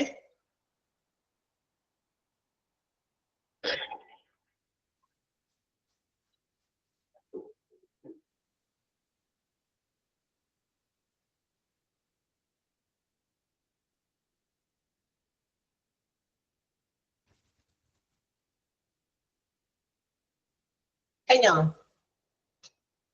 യെസ്. അപ്പൊ സെന്റൻസ് അണ്ടർലൈൻ ചെയ്യാം. ഫസ്റ്റ് സെന്റൻസ് അണ്ടർലൈൻ ചെയ്യണം കേട്ടോ. A contingency approach to organizational behavior implies various circumstances require different behavior practices for effectiveness instead of traditional approach to one best way for all situations. എല്ലാ സിറ്റുവേഷനും ഉതകുന്ന രീതിയിൽ പണ്ടത്തെ traditional ആയിട്ടുള്ള അപ്രോച്ചസിന് പകരം effective ആയിട്ടുള്ള behavioural practices കൊണ്ടുവരിക എന്നുള്ളതാണ് contingency approach to organisation behaviour എന്നതുകൊണ്ട് അർത്ഥമാക്കുന്നത്. അതാണ് സെന്റൻസിന്റെ മീനിങ്. ക്ലിയർ ആയോ? ഇപ്പോ ഒന്നുകൂടി പറഞ്ഞപ്പോ സെന്റൻസിന്റെ മാത്രം എടുത്ത് അർത്ഥം പറഞ്ഞപ്പോ ക്ലിയർ ആയില്ലേ? ഓക്കെ. സോ ഇനി അടുത്ത സെന്റൻസ് മാർക്ക് ചെയ്യേണ്ടത് the strength of this approach. ഈ ദിസ് അപ്രോച്ച് എന്നുള്ളത് the strength of contingency approach എന്ന് ചേർത്ത് നമ്മൾ വായിക്കുമ്പോ, കാരണം പഠിക്കുമ്പോ സെന്റൻസ് വെച്ചിട്ടാണല്ലോ നമ്മൾ എന്താ പറയാ ക്വസ്റ്റ്യൻസ് തന്നെ ആൻസർ ചെയ്യുക. അപ്പൊ അതുകൊണ്ട് ദിസ് അപ്രോച്ച് മാറ്റി അവിടെ കണ്ടിൻജൻസി അപ്രോച്ച് എന്ന് കൊടുക്കുക. Is that it encourages assessment of each situation prior to action. നമ്മൾ ആക്ട് ചെയ്യുന്നതിന് മുമ്പ് നേരത്തെ കൂട്ടി അസസ് ചെയ്യാണ്. അതിന് സ്ട്രെങ്ത് കൊടുക്കുക എന്നുള്ളതാണ് ഈ അപ്രോച്ചിന്റെ ഏറ്റവും വലിയ ഒരു എന്താ പറയാ പ്രോത്സാഹനം എന്ന് പറയുന്നത്. ഓക്കെ, രണ്ട് സെന്റൻസ് ആണ് അണ്ടർലൈൻ ചെയ്യേണ്ടത്. ഓക്കെ, ദെൻ അടുത്തത് പ്രൊഡക്ടിവിറ്റി അപ്രോച്ച് ആണ്. പ്രൊഡക്ടിവിറ്റി അപ്രോച്ച് ആണ് അടുത്തത്. യെസ്, എന്താണ് പ്രൊഡക്ടിവിറ്റി എന്ന് പറയുന്നത്? പ്രൊഡക്ടിവിറ്റി എന്ന് പറഞ്ഞാൽ സാധാരണ രീതിയിൽ പ്രൊഡക്ടിവിറ്റിയുടെ അർത്ഥം എന്താ? ഈ പ്രൊഡക്ടിവിറ്റി നമ്മൾ എങ്ങനെയാ അത് ഇവാലുവേറ്റ് ചെയ്യുന്നത്? It is the ratio of input and output. അതാണ് പ്രൊഡക്ടിവിറ്റി. ഇൻപുട്ടും ഔട്ട്പുട്ടും തമ്മിലുള്ള ഒരു റേഷ്യോ അല്ലെ, ഒരു പ്രൊപ്പോർഷൻ.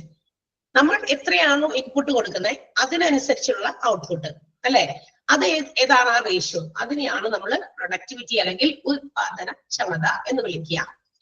ഇത് ഒരു എന്താ പറയാ ഇക്കണോമിക് ബേസ്ഡ് ആയിട്ടുള്ള കാര്യങ്ങളാണ്. കാരണം ഒരു ഇക്കോണമിയെ സംബന്ധിച്ച് എന്ത് ഇൻപുട്ട് ഉണ്ട് അതിന്റെ ഔട്ട്പുട്ട്, അങ്ങനെയാണ് നമ്മൾ എത്ര റിസോഴ്സസ് ആണ് നമ്മൾ ഇൻപുട്ട് ആയിട്ട് കൊടുക്കുന്നത്. So we have to get that output, അതനുസരിച്ചുള്ള ഔട്ട്പുട്ട് നമുക്ക് കിട്ടണം. ആ ഒരു റേഷ്യോ അത് തീരുമാനിക്കുന്നതാണ് നമ്മളുടെ പ്രൊഡക്ടിവിറ്റി എന്ന് പറയുന്നത്. സോ അങ്ങനെ വരുമ്പോൾ നമ്മൾ പറയും നമുക്ക് എങ്ങനെയാണ് നമുക്ക് ഔട്ട്പുട്ട് വർദ്ധിപ്പിക്കാൻ സാധിക്കുക, അതാണ് ആ പ്രൊഡക്ടിവിറ്റി അപ്രോച്ചിൽ പറയുന്നത്. അതാണ് അതിന്റെ മെയിൻ ഹൈലൈറ്റ് കേട്ടോ. അപ്പൊ പ്രൊഡക്ടിവിറ്റി അപ്രോച്ച് പ്രകാരം പ്രൊഡക്ടിവിറ്റി എന്ന് പറഞ്ഞാൽ ഇൻപുട്ടിനെ ആശ്രയിച്ചാണ് ഔട്ട്പുട്ട് ഉണ്ടാകുക എന്ന് പറഞ്ഞു അല്ലെ. ഇൻപുട്ടിന്റെ റേഷ്യോയിലാണ് ഔട്ട്പുട്ട് നമുക്ക് വരിക എന്ന് പറയുമ്പോൾ ഈ അപ്രോച്ച് പ്രകാരം അവർ പറയുന്നു എന്ത്? If we increase the input വർദ്ധിപ്പിക്കുകയാണെങ്കിൽ we can also increase the output in the same ratio അല്ലെ. എന്ത് ചെയ്യാൻ പറ്റും? അതനുസരിച്ച് നമുക്ക് എന്ത് ചെയ്യും? പ്രൊഡക്ടിവിറ്റി കൂടുതൽ കിട്ടും, ഔട്ട്പുട്ട് കൂടുതൽ കിട്ടുന്നത് മനസ്സിലായോ? അതിനെന്ത് ചെയ്യണം? ഇൻപുട്ടുകൾ വർദ്ധിപ്പിക്കണം. ഈ ഇൻപുട്ട് എന്ന് പറയുമ്പോ എന്താ പറയാ ഒരു ഹ്യൂമൻ റിസോഴ്സുകൾ മാത്രമല്ല. ഹ്യൂമൻ റിസോഴ്സുകളിൽ ഇൻപുട്ടുകൾ എന്ന് പറയുമ്പോൾ ഇക്കണോമിക് ഇൻപുട്ട് ഉണ്ട്, കാശ് വേണം അല്ലെ. അതുപോലെ തന്നെ സോഷ്യൽ ആയിട്ടുള്ള ഇൻപുട്ടുകൾ ഉണ്ട്, അതായത് പുറത്തുനിന്നുള്ള നമ്മളുടെ പുറത്ത് സമൂഹവുമായി ബന്ധപ്പെട്ടുള്ള ഇൻപുട്ടുകളും ഔട്ട്പുട്ടുകളും ഉണ്ട്. അപ്പൊ ഇക്കണോമിക് ബേസ്ഡ് ആയിട്ടുള്ള ഇൻപുട്ടും ഔട്ട്പുട്ടും ഉണ്ട്, സോഷ്യൽ ആയിട്ടുള്ള ഇൻപുട്സും ഔട്ട്പുട്ടും ഉണ്ട് ഹ്യൂമൻ മൈൻഡ്. മനസ്സിലായോ? അപ്പൊ ഇത് വർദ്ധിപ്പിക്കുക. അപ്പൊ ഇക്കണോമിക്കൽ ഇൻപുട്ട് വർദ്ധിപ്പിച്ചാൽ, സോഷ്യൽ ഇൻപുട്ടുകൾ വർദ്ധിപ്പിച്ചാൽ we can receive more output, നമുക്ക് കൂടുതൽ ഔട്ട്പുട്ട് കിട്ടും എന്നാണ് പ്രൊഡക്ടിവിറ്റി അപ്രോച്ചിൽ പറയുന്നത്. അതിന്റെ ആ ഒരു മെയിൻ പോയിന്റ് അതാണ്. ക്ലിയർ ആയോ? കൂടുതൽ ഇൻപുട്ടുകൾ എന്ന് വെച്ചാൽ നല്ല എഫിഷ്യന്റ് ആയിട്ടുള്ള ടീച്ചേഴ്സ് ഉണ്ടെങ്കിൽ നല്ല അല്ലെങ്കിൽ നല്ല എന്താ പറയാ ക്വാളിഫൈഡ് ആയിട്ടുള്ള എക്സ്പീരിയൻസ്ഡ് ആയിട്ടുള്ള, മാത്രമല്ല എന്തും കുട്ടികൾക്ക് നല്ല രീതിയിൽ കമ്മ്യൂണിക്കേറ്റ് ചെയ്യാനുള്ള സ്കിൽ അല്ലെ. ഇപ്പൊ അറിവ് ഒക്കെ ഉണ്ടായിരിക്കാം, നമുക്ക് ക്വാളിഫിക്കേഷൻ ഉണ്ടായിരിക്കാം, പക്ഷെ ആ ഒരു സ്കില്ലും കൂടി വേണം. അത് ഒരു വ്യക്തികളുടെ ഉള്ളിൽ നിന്ന് വരേണ്ടതാണ് ആ സ്കില്ല്. ആ ഒരു കേപ്പബിലിറ്റി കൂടി ഉണ്ടെങ്കിൽ എന്ത് ചെയ്യാൻ പറ്റും? കൂടുതൽ നല്ല ക്ലാസ്സുകൾ കിട്ടും, നല്ല ക്ലാസ്സുകൾ കുട്ടികൾക്ക് കൊടുക്കും. നല്ല ക്ലാസ്സുകൾ നിങ്ങൾക്ക് കിട്ടുമ്പോൾ നിങ്ങൾ എന്ത് ചെയ്യും? നിങ്ങൾക്ക് നല്ല ക്ലാസ് കിട്ടുമ്പോൾ നിങ്ങൾ എന്ത് ചെയ്യും? എല്ലാ ടീച്ചേഴ്സും വന്ന് നല്ല രീതിയിൽ ക്ലാസ്സുകളൊക്കെ നിങ്ങൾക്ക് നല്ല വ്യക്തമായിട്ടൊക്കെ ക്ലിയർ ചെയ്ത് പറഞ്ഞു തരുമ്പോ നിങ്ങൾ എന്ത് ചെയ്യും? 10 പേരോട് പറയുമല്ലേ. ഈ എന്താ പറയാ സ്മാർട്ട് ശ്രീയുടെ ഇങ്ങനെ ഇവിടെ ഒരു കോഴ്സുകൾ നടത്തുന്നുണ്ട്. അപ്പൊ ക്ലാസ്സുകളിൽ കുറിച്ച് വല്ലതും അറിയോ? ആരെങ്കിലും എവിടെന്നെങ്കിലും നിങ്ങളുടെ ചിലപ്പോ റിലേറ്റീവ്സ് ആകാം, അല്ലെങ്കിൽ നെയ്ബേഴ്സ് ആകാം, അല്ലെങ്കിൽ ഫ്രണ്ട്സ് ആകാം, ഇവരൊക്കെ ഇത് ഇങ്ങനെ ഒരു സാധനം കേട്ടല്ലോ, നീ അതിനെ കുറിച്ച് കേട്ടിട്ടുണ്ടോ എന്ന് പറയുമ്പോൾ നമ്മളത് കേൾക്കുമ്പോഴേക്കും തന്നെ വേഗം തന്നെ അതിനകത്തേക്ക് ഇടിഞ്ഞൊഴിഞ്ഞ് വീഴും അല്ലെ. എന്നിട്ട് പറയും ഓ ഞങ്ങൾ കേട്ടിട്ടുണ്ട്, അവിടെ സൂപ്പറാണ്, ഫീസ് ബഡ്ജറ്റ് ഫ്രണ്ട്ലി ആണ്, ടീച്ചേഴ്സ് ഒക്കെ നല്ല എന്താ പറയാ നല്ല എന്താ പറയാ ഇതായിട്ടുള്ള ടീച്ചേഴ്സ് ആണ്, ക്ലാസ് ഒക്കെ നല്ല സൂപ്പറായിട്ട് എടുക്കും. 10 പേരോട് പറയുമ്പോൾ തന്നെ എന്തായി? ഒരു നല്ല ഔട്ട്പുട്ടാണ് നമുക്ക് കിട്ടിയത്, നല്ലൊരു റിസൾട്ട് ആണ്. സോ അത് നമ്മുടെ ഓർഗനൈസേഷന്റെ ഡെവലപ്മെന്റിനെ ഹെൽപ്പ് ചെയ്യും അല്ലെ. തീർച്ചയായിട്ടും ഇതൊക്കെ പഠിച്ചത് ആൾക്കാർ പഠിച്ചത് വെറുതെ ഒന്നും പഠിച്ചെടുത്തിട്ടല്ല ഈ പറയുന്ന തിയറീസ് ഒക്കെ ഉണ്ടാക്കി വെച്ചിരിക്കുന്നത്. അപ്പൊ പറയും നമ്മൾ ഈ മനുഷ്യന്മാരൊക്കെ ഇതൊക്കെ എങ്ങനെ പഠിച്ചു, അല്ലെങ്കിൽ ഇവരെ കുറിച്ചൊക്കെ എങ്ങനെ മനസ്സിലാക്കി, ഇതൊക്കെ പണ്ടുകാലം മുതലേ ഓർഗനൈസേഷൻ ബിസിനസ് എന്ന് പറയുന്ന ഒരു കോൺസെപ്റ്റുകൾ മനുഷ്യന്മാരുടെ തലയിൽ ഉദിച്ചു തുടങ്ങി മനുഷ്യർ ഇതൊക്കെ ചിന്തിക്കാൻ തുടങ്ങി. പക്ഷെ അന്നത്തെ ചിന്താഗതിയിൽ നിന്നും കുറച്ച് ഡിഫറൻസ് വന്നിട്ടുണ്ട് എന്ന് മാത്രമേ ഉള്ളൂ. Because of the technology changes, സാങ്കേതിക വിദ്യയിൽ ഒരുപാട് മാറ്റങ്ങൾ മോഡേൺ വേൾഡിൽ വന്നപ്പോ ഉണ്ടായ മാറ്റം മാത്രമേ ഉള്ളൂ. അല്ലാതെ ആശയങ്ങൾ ഉണ്ടായിരുന്ന മനുഷ്യന്മാർ ഇഷ്ടംപോലെ പണ്ട് കാലത്തും ജീവിച്ചിരുന്നു. ഒരുപാട് തിങ്ക് ചെയ്യുന്ന, ഒരുപാട് നല്ല ആശയങ്ങളുള്ള അല്ലെ സയന്റിസ്റ്റുകൾ ഒരുപാട് കാര്യങ്ങൾ കണ്ടുപിടിച്ചിട്ടുണ്ട്. ഇന്നത്തെ കാലത്ത് മനുഷ്യൻ കണ്ടുപിടിക്കുന്ന ഇതുപോലെയുള്ള സയന്റിഫിക് ആയിട്ടുള്ള കാര്യങ്ങളൊക്കെ ഒരുപാട് ഇപ്പോഴും കണ്ടുപിടിക്കപ്പെട്ടുകൊണ്ടിരിക്കുന്നു. എന്നാൽ ഇതിനെല്ലാം ഒരു എന്താ പറയാ തുടക്കം അല്ലെ, ഒരു ചെറിയ തുടക്കമിടണമല്ലോ. എന്തെങ്കിലും ഒരു കാര്യത്തെ കുറിച്ച് ഒരു തുടക്കമിട്ട ഒരു വ്യക്തികളുണ്ട്, അവരുടെ ആശയങ്ങളും ചിന്താഗതികളിൽ നിന്നും ഉടലെടുത്തതാണ് ഇതൊക്കെ. നമ്മൾ വിചാരിക്കേണ്ട ഇത് ലേറ്റസ്റ്റ് ആയിട്ട് ഹ്യൂമൻ റിസോഴ്സ് മാനേജ്മെന്റ് എന്ന് പറയുന്ന ഒരു കോഴ്സ് ഇപ്പൊ നിയർലി അധികം നാളുകളൊന്നും ആയിട്ടില്ല ഇത്ര വലിയൊരു ഡിമാൻഡഡ് ആയിട്ടുള്ള ഒരു കോഴ്സായി മാറാനായിട്ടൊക്കെ. അതുപോലെ തന്നെ നമ്മുടെ ഹോസ്പിറ്റൽ അഡ്മിനിസ്ട്രേഷൻ, ഇപ്പൊ ഹ്യൂമൻ റിസോഴ്സുകളെ കുറിച്ച് പഠിക്കാനാണെങ്കിലും അതല്ലെങ്കിൽ ഹോസ്പിറ്റൽ അഡ്മിനിസ്ട്രേറ്റേഴ്സിനെ കുറിച്ച് അങ്ങനെയുള്ള ആളുകളെ വാർത്തെടുക്കാനാണെങ്കിലും ഇത്തരം കാര്യങ്ങളൊക്കെ പൊങ്ങി വന്നത് എന്തുകൊണ്ടാ? ഇതുപോലെയുള്ള ആവശ്യകതകൾ വർദ്ധിച്ചു വന്നപ്പോഴാണ്. പണ്ട് ഈ പറഞ്ഞതൊന്നും ഉണ്ടായിരുന്നില്ല. പക്ഷെ ബിസിനസ്സുകാരുണ്ടായിരുന്നു, ഹോസ്പിറ്റൽസ് ഉണ്ടായിരുന്നു, എല്ലാം ഉണ്ടായിരുന്നു. പക്ഷെ അന്ന് ഇത്രയധികം ഹ്യൂമൻ റിസോഴ്സുകളെ കുറിച്ച് പഠിക്കേണ്ടി വന്നില്ല. കാരണം മനുഷ്യന്മാരുടെ രീതികളിൽ വ്യത്യാസങ്ങൾ വരാൻ തുടങ്ങിയത് എന്താ പറയാ ഒരുപാട് മാറ്റങ്ങൾ വന്നപ്പോഴാണ് ഇങ്ങനെയുള്ള കാര്യങ്ങൾക്ക് കൂടുതൽ പ്രാധാന്യം നൽകിയത്. ക്ലിയർ ആണല്ലോ ആ പ്രൊഡക്ടിവിറ്റി പോയിന്റ്? അതിന്റെ ആ 2 സെന്റൻസും ഒന്ന് അണ്ടർലൈൻ ചെയ്യണോട്ടാ. ഫസ്റ്റും സെക്കൻഡും സെന്റൻസ്, 1-2 സെന്റൻസ് മാത്രം, ബട്ട് ബിസൈഡ്സ് വേണ്ട. ഇത്രയും ഭാഗം.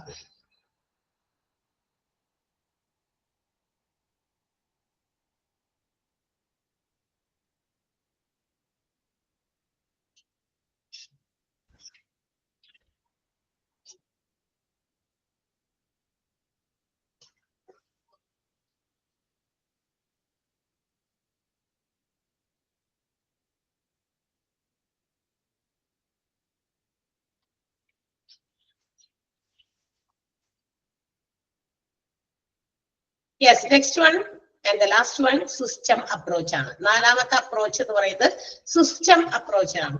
ഇതൊരു എന്താ പറയാ interaction with one another and the function as a whole. അതായത് ഒരു ഓർഗനൈസേഷന്റെ ഇന്ററാക്ഷൻസ് വിത്ത് വൺ അനദർ എന്ന് പറഞ്ഞാൽ എംപ്ലോയീസ് പരസ്പരമുള്ള ഇന്ററാക്ഷൻസും ആസ് എ ഹോൾ മൊത്തത്തിലുള്ള ആസ് ദ സ്ട്രക്ചർ ഓർഗനൈസേഷന്റെ മൊത്തത്തിലുള്ള ആ ഒരു ഇന്ററാക്ഷൻസും ഇതൊക്കെ ഒരു ഇന്റർ കണക്റ്റഡ് ആണ് എന്നുള്ളതാണ് സിസ്റ്റം അപ്രോച്ച് പറയുന്നത്. എന്ന് വെച്ചിട്ടുണ്ടെങ്കിൽ ഓരോ ഓർഗനൈസേഷനിൽ ജോലി ചെയ്യുന്ന എംപ്ലോയീസ് അവർ പരസ്പരം തമ്മിലും employees to employees, worker to worker, അവർ തമ്മിലും മാത്രമല്ല as a system as a whole ആ ഓർഗനൈസേഷൻ സിസ്റ്റം എന്ന് പറയുന്നത് മൊത്തത്തിലുള്ളതുമായിട്ടുള്ള ഒരു ഇന്ററാക്ഷൻ ആണ്. ഇതെല്ലാം ഇന്റർ കണക്റ്റഡ് ആണ് എന്നാണ് സിസ്റ്റം അപ്രോച്ച് പറയുന്നത്. എല്ലാ ഓർഗനൈസേഷനിലും നമുക്കറിയാം we use people and also technology. അതായത് നമ്മൾ മനുഷ്യന്മാർ ഉപയോഗിക്കുന്നുണ്ട്, അതുപോലെ മനുഷ്യന്മാർക്ക് ഉപയോഗിക്കാൻ വേണ്ടിയിട്ടുള്ള ടെക്നോളജീസ് ആൻഡ് ഓൾസോ അവര് ചെയ്യുന്ന ടാസ്കുകൾ, അവർ പെർഫോം ചെയ്യുന്ന ടാസ്കുകൾ, അവര് ഏതൊക്കെ ടാസ്കുകൾ ചെയ്യണം, അതിന് ഏതൊക്കെ കാര്യങ്ങൾക്കാണ് അവർക്ക് റെസ്പോൺസിബിലിറ്റി ഉള്ളത്, ദ ഹോൾ ഓർഗനൈസേഷന്റെ ആ ഒരു എന്താ പറയാ ഓർഗനൈസേഷൻ എന്തൊക്കെ കാര്യങ്ങൾ സെർവ് ചെയ്യുന്നു എന്നുള്ള ഡിഫറെന്റ് ആക്ടിവിറ്റീസ് എല്ലാം കൂടി നമുക്ക് കോർഡിനേറ്റ് ചെയ്യുന്ന കാര്യങ്ങളാണ് ഈ ഒരു സിസ്റ്റം അപ്രോച്ചിൽ പറയുന്നത്.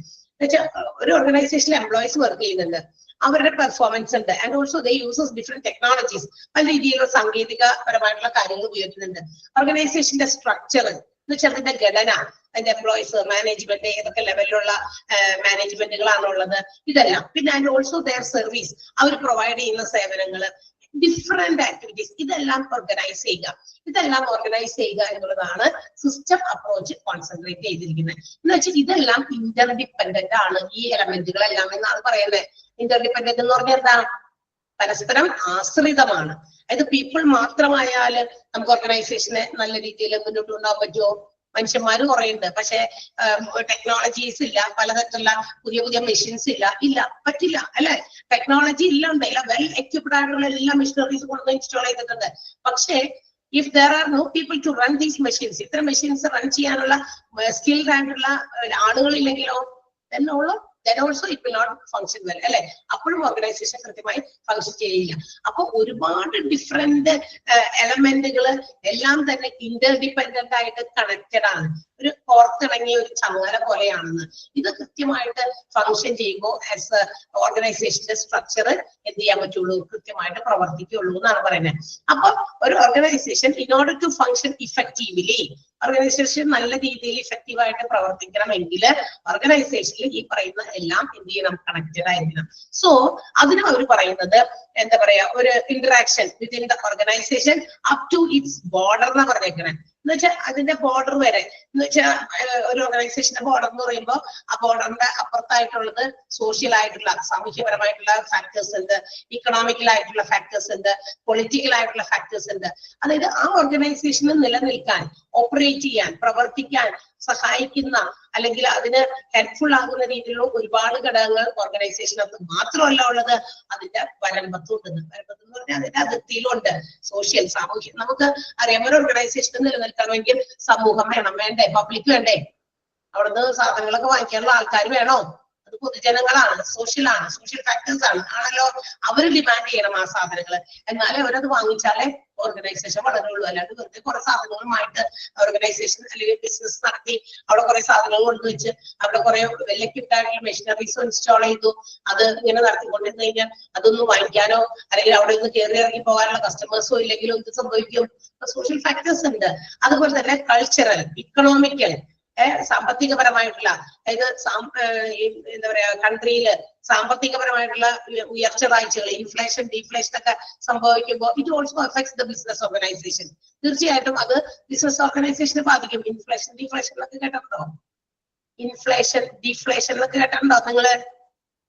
ഇൻഫ്ലേഷൻ എന്ന് പറഞ്ഞാൽ എന്താ? അതൊക്കെ സാമ്പത്തികപരമായിട്ടുള്ള മാറ്റങ്ങളാണ്. ഇൻഫ്ലേഷൻ എന്ന് പറഞ്ഞ പണപ്പെരുപ്പം. ആൾക്കാരുടെ കയ്യിൽ ഇഷ്ടംപോലെ കാശൊക്കെ ഉണ്ട്, പക്ഷെ കാശുകളൊക്കെ കൊടുത്ത് വാങ്ങിക്കാൻ പറ്റുന്ന സാധനങ്ങളുടെ ഒരു അളവൊക്കെ കുറയാം. എന്ന് വെച്ചിട്ടുണ്ടെങ്കിൽ ഇപ്പൊ നമ്മള് എന്താ പറയാ, കാശ് ഇഷ്ടംപോലെ ഉണ്ട്. ഇത് ബാങ്കിൽ നിന്നാണെങ്കിലും നമുക്ക് ലോൺ എടുക്കാനും ഒക്കെ സൗകര്യങ്ങളും ഇൻട്രസ്റ്റ് റേറ്റ് ഒക്കെ വളരെ അധികം ഇല്ല. അങ്ങനെയൊക്കെ ഇൻഫ്ലേഷനും ഡീഫ്ലേഷനും ഒക്കെ വരുമ്പോൾ ഓട്ടോമാറ്റിക്കലി ഇൻട്രസ്റ്റ് റേറ്റിലൊക്കെ മാറ്റങ്ങൾ കൊണ്ടുവരും ബാങ്കുകാര്. അവര് കൊടുക്കുന്ന ലെൻഡ് ചെയ്യുന്ന ലോണിലും അവര് ഡെപ്പോസിറ്റ് ചെയ്യുന്ന ഇൻട്രസ്റ്റിലും ഒക്കെ അവർ മാറ്റങ്ങളൊക്കെ കൊണ്ടുവരും. അതൊക്കെ ഇൻട്രസ്റ്റ് റേറ്റിലൊക്കെ ചേഞ്ചസ് വരും. ഡീഫ്ലേഷൻ എന്ന് പറഞ്ഞാൽ വളരെ ചുരുക്കമാണ്. എന്നുവെച്ചാൽ ആളുകളുടെ കയ്യിൽ കാശൊക്കെ കിട്ടാനുള്ള സാധ്യതകൾ കുറവ്. പല രീതിയിലും ബിസിനസ് ഒക്കെ നേരം ഡള്ളായി പോകും. കാരണം ആളുകളുടെ കയ്യിൽ പൈസ ഇല്ല അധികം സാധനങ്ങൾ വാങ്ങിക്കാനായിട്ട്. അപ്പൊ ഇത്തരം ബിസിനസ്സുകളൊക്കെ എന്തെങ്കിലുമൊക്കെ സാധനങ്ങൾ വാങ്ങിക്കുന്ന ആ ഒരു ഇതൊക്കെ ഒന്ന് കുറയ്ക്കും ആൾക്കാർ, അല്ലെ? ഒരു എന്താ പറയാ, വലിവ് വരുമ്പോ, കാശിനൊരു വരൾച്ച വരുമ്പോ അങ്ങനെ മറ്റ് ഇതിനെയൊക്കെ ഡിപ്പെൻഡ് ചെയ്യുന്നത് നമ്മൾ കുറയും. അപ്പൊ ഇതൊക്കെയാണ്. അപ്പൊ ഇത്തരം പൊളിറ്റിക്കൽ ആയിട്ടുള്ള, കൾച്ചറൽ ആയിട്ടുള്ള, അതുപോലെ ഇക്കണോമിക്കൽ, സോഷ്യൽ ഫാക്ടേഴ്സ് കൂടി എന്താ പറയാ കൺസിഡർ ചെയ്യുന്നുണ്ട് സിസ്റ്റം അപ്രോച്ചിൽ. നേരത്തെ നമ്മൾ തുടങ്ങിയപ്പോ എവിടുന്ന തുടങ്ങിയ ഹ്യൂമൻ ബിഹേവിയറിൽ നിന്ന് മാത്രം, അല്ലെ? ഹ്യൂമനിനെ എഫിഷ്യന്റ് ആക്കുക എന്നുള്ളത് മാത്രമാണ്. അത് അവർക്ക് കുറച്ച് കാശ് കൊടുത്താൽ മതി. കൂടുതൽ എഫിഷ്യന്റ് ആയിട്ടുള്ള വർക്കേഴ്സിന് കൂടുതൽ മോണിറ്ററി ഇൻസെന്റീവ്സ് കൊടുക്കുക എന്ന് ടൈലർ പറഞ്ഞു. അവരെ മാനേജേഴ്സിനെ എന്ത് ചെയ്തു?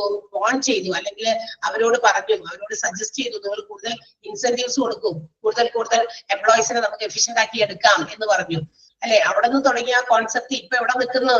എംപ്ലോയീസിന്റെ പെർഫോമൻസിനെ ബാധിക്കുന്നത് മാത്രമല്ല, organisation as a whole, all situations നമുക്ക് പരിഹരിക്കാൻ വേണ്ടിയിട്ടുള്ള അപ്രോച്ചസ് ആണ് ഓർഗനൈസേഷൻ ബിഹേവിയർ നിശ്ചയിക്കുന്നത് എന്ന് പറഞ്ഞപ്പോ സിസ്റ്റം അപ്രോച്ചിലെത്തി. അപ്പൊ ഓർഗനൈസേഷൻ വിതിൻ ദ ഓർഗനൈസേഷനിൽ മാത്രം ഒതുങ്ങുന്നതല്ല organisation behaviour. It also consist of social, economical, cultural and political. അത് ഓപ്പറേറ്റ് ചെയ്യുന്ന ആ ഓർഗനൈസേഷൻ എവിടെ നിലനിൽക്കുന്നോ അതുമായി ബന്ധപ്പെട്ടുള്ള ഈ പറയുന്ന ഘടകങ്ങളെയും കൂടി ആശ്രയിച്ചിട്ടാണ് എന്നാണ് പറയുന്നത്. ക്ലിയർ ആയോ? ആ രണ്ട് പാരഗ്രാഫ് മനസ്സിലായോ? രണ്ട് പാരഗ്രാഫ്, ഫസ്റ്റ് സെക്കൻഡ് പാരഗ്രാഫ് മാത്രമേ ഞാൻ പറഞ്ഞിട്ടുള്ളൂ. അതൊന്ന് അണ്ടർലൈൻ ചെയ്യാം, ഒന്ന് അണ്ടർലൈൻ ചെയ്യാട്ടെ, എന്നിട്ട് നമുക്ക് അടുത്തതിലേക്ക് പോകണുള്ളൂ. A system is an interconnected part which interacts with one another and functions as a whole. എന്നാണ് ആ ഒരു സെന്റൻസ് അണ്ടർലൈൻ ചെയ്യാം.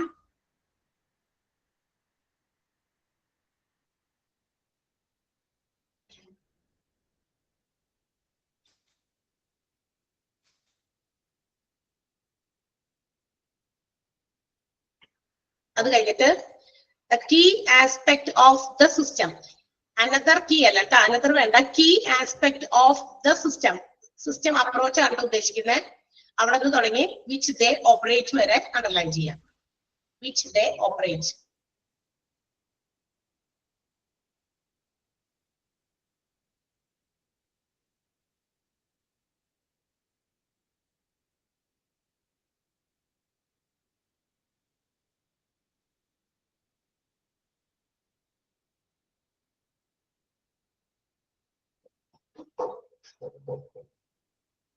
യെസ്, അങ്ങനെ വരുമ്പോ ഓർഗനൈസ്, ആ രണ്ട് സെന്റൻസ് ഉള്ളൂ അണ്ടർലൈൻ ചെയ്യാൻ. അങ്ങനെ വരുമ്പോ ഓർഗനൈസേഷൻസ് ആർ ഡിപ്പെൻഡന്റ്. ഇപ്പൊ പറയുന്നു സിസ്റ്റം അപ്രോച്ച് വെച്ച് നോക്കുമ്പോ നമ്മുടെ ഓർഗനൈസേഷൻ ഡിപ്പെൻഡന്റ് ആണ്, ആശ്രിതമാണ്. ഇവിടെ ആശ്രയിക്കുന്നു, എന്തിനെ ആശ്രയിക്കുന്നു? രണ്ട് പ്രധാനപ്പെട്ട കാര്യങ്ങളെയാണ് ഓർഗനൈസേഷൻ ആശ്രയിക്കുന്നത്. അപ്പോൾ എൻവയോൺമെന്റ്, നമ്മുടെ ആ പരിസ്ഥിതിയിൽ അല്ലെങ്കിൽ ഓർഗനൈസേഷനിൽ നിൽക്കുന്ന ആ ചുറ്റുപാടില് ഓർഗനൈസേഷൻ ഡിപ്പെൻഡ് ചെയ്യുന്ന രണ്ട് കാര്യങ്ങളാണ്, രണ്ട് ബേസ് ആണ്. ഒന്ന്, ഓർഗനൈസേഷൻ റിക്വയേഴ്സ് ഇൻപുട്ട്. ഒരു ഓർഗനൈസേഷന് അതിന് ബിസിനസ് മുന്നോട്ട് നല്ല രീതിയിൽ ഓപ്പറേറ്റ് ചെയ്ത് കൊണ്ടുപോകണമെങ്കിൽ അതിന് എന്ത് വേണം? ഇൻപുട്ട് വേണം. ആ ഇൻപുട്ട് എന്തൊക്കെയാ? ഒരു ഓർഗനൈസേഷന്റെ ഇൻപുട്ട് എന്തൊക്കെയാ? റോ മെറ്റീരിയൽസ് വേണം, വേണ്ടേ? ഒരു ബിസിനസ് നടത്താൻ അസംസ്കൃത വസ്തുക്കൾ വേണോ? വേണോ? പോയ എല്ലാവരും എഴുന്നേറ്റ്, ബോറടിച്ചെങ്കിൽ ഞാൻ നിർത്താം. വേണം. റോ മെറ്റീരിയൽസ് വേണം, മണി വേണം, പീപ്പിൾ വേണം. പിന്നെ പിന്നെന്ത് ഇൻപുട്ടാ വേണ്ടത്? സോ മെനി ഐഡിയാസ്, അല്ലെ? കുറെ ഐഡിയ വേണം. ബിസിനസ്സുകാരന് ഏറ്റവും നല്ല ഇത് വേണം, നല്ല എന്താ പറയാ ചിന്താഗതി, നല്ല ആശയങ്ങള്, അല്ലെ? നല്ല ബുദ്ധിയോടെ പ്രവർത്തിക്കണം. അതെ, ഒരുപാട് മെറ്റീരിയൽസ്, ഒരുപാട് കാശ് ആവശ്യമുണ്ട്, നല്ല നോളജ് വേണം, ഐഡിയ വേണം. അതെ, ഇതൊക്കെ ഇൻപുട്ടാണ്. ഇതൊക്കെ നമ്മൾ അങ്ങോട്ട് കൊടുക്കണം. അങ്ങനെ കൊടുക്കുമ്പോൾ we will get some result. നമുക്ക് എന്ത് കിട്ടും? നല്ല നല്ല ഔട്ട്പുട്ടുകൾ കിട്ടും. ഈ ഔട്ട്പുട്ടുകൾ എന്തൊക്കെയായിരിക്കാം? It will be in the form of output in the form of products and services. എന്തായിരിക്കാം? ഒന്നില്ലെങ്കിൽ കുറെ ഉൽപ്പന്നങ്ങൾ ഉൽപ്പാദിപ്പിച്ച് കിട്ടും, അല്ലെങ്കിൽ സർവീസസ് ആയിരിക്കാം. ഇപ്പോ ഇവിടെ ഈ ഒരു ബിസിനസ് ഓർഗനൈസേഷൻ നടത്തുമ്പോൾ ഇതൊരു എഡ്യൂക്കേഷണൽ ഇൻസ്റ്റിറ്റ്യൂഷൻ ആണ്. ഇവിടെ എന്തെങ്കിലും പ്രോഡക്റ്റ് അല്ല ഔട്ട്പുട്ടായിട്ട് വരുന്നത്. ഇവിടെ ഔട്ട്പുട്ടായിട്ട് വരുന്നത് സർവീസ് ആണ്, സേവനമാണ്. ടീച്ചേഴ്സ് നൽകുന്ന സേവനം, അല്ലെ? PROs നൽകുന്ന സേവനം, ടെക്നിക്കൽ വിഭാഗം നൽകുന്ന സേവനം. അവിടെ എന്തെങ്കിലും ഉൽപ്പാദിപ്പിച്ചെടുക്കുന്നില്ല. നമ്മളിവിടെ കുട്ടികൾക്ക് നല്ല രീതിയിൽ ക്ലാസ് എടുക്കുന്നു, അല്ലെ? ഇവിടുത്തെ ഔട്ട്പുട്ട് വർദ്ധിപ്പിക്കാന്ന് പറഞ്ഞാൽ ഇവിടെ നല്ല നല്ല ടീച്ചേഴ്സ് നല്ല നല്ല രീതിയിൽ ക്ലാസ് എടുത്തു കൊടുക്കുക. എന്തെങ്കിലും ക്ലാസ്സുകളിൽ എന്തെങ്കിലും തരത്തിലുള്ള പോരായ്മകൾ ഉണ്ടായിക്കഴിഞ്ഞാൽ എന്ത് പറ്റും? എന്തെങ്കിലും പോരായ്മ ഉണ്ടായി എന്ത് ചെയ്യും? എന്ത് പറ്റും? ഒന്നും പറ്റില്ല. എത്ര നേരം ഔട്ട്പുട്ട് കിട്ടില്ല എന്നാണോ? അല്ലാതെ നമ്മളുടെ ഭാഷയിൽ എന്തായിരിക്കും എന്ന് പറഞ്ഞേ? നിങ്ങളിപ്പോ ഇവിടെ ഡിപ്ലോമ ചെയ്തു, നമ്മളിപ്പോ PG ലാസ്റ്റ് ക്ലാസ്സുകളിലേക്ക് അടുത്തുകൊണ്ടിരിക്കുകയാണ്. നല്ല രീതിയിലുള്ള ക്ലാസ്സുകൾ ഇവിടെ കിട്ടിയില്ല. മീൻസ് നിങ്ങൾ ചോദിക്കുന്ന ചോദ്യങ്ങൾ വെരി ഗുഡ്. ഉത്തരത്തിനാണ് ഞാൻ കാത്തിരുന്നത്. യെസ്, കംപ്ലൈന്റ് പറയും. കംപ്ലൈന്റ് പറയില്ലേ? അത് ഔട്ട്പുട്ടിന് കോട്ടം തെറ്റുന്ന ഒരു സാധനം തന്നെയല്ലേ? തീർച്ചയായിട്ടും. അതെ, നിങ്ങൾ കംപ്ലൈന്റ് ചെയ്യും. ടീച്ചേഴ്സ്, ആ ടീച്ചർ വലിയ ക്ലാസ് നിർത്തളിയാട്ടാ, എന്തൊക്കെയോ ടീച്ചർ വന്നിട്ട് പറഞ്ഞിട്ട് പോകുന്നത് എന്നൊക്കെ നിങ്ങൾ കംപ്ലൈന്റ് ചെയ്യും. തീർച്ചയായിട്ടും ആ കംപ്ലൈന്റുകൾ വരുമ്പോ അത് തീർച്ചയായിട്ടും നമ്മളുടെ ആരെ കുറിച്ചാണോ അവർക്ക് അവരുടേതായ വിഷമം ഉണ്ടാകും. നമ്മൾക്ക് ഓർഗനൈസേഷന് അതൊരു നെഗറ്റീവായിട്ടുള്ള ഇമേജ് ആയിരിക്കും കൊടുക്കുക. കണ്ടോ?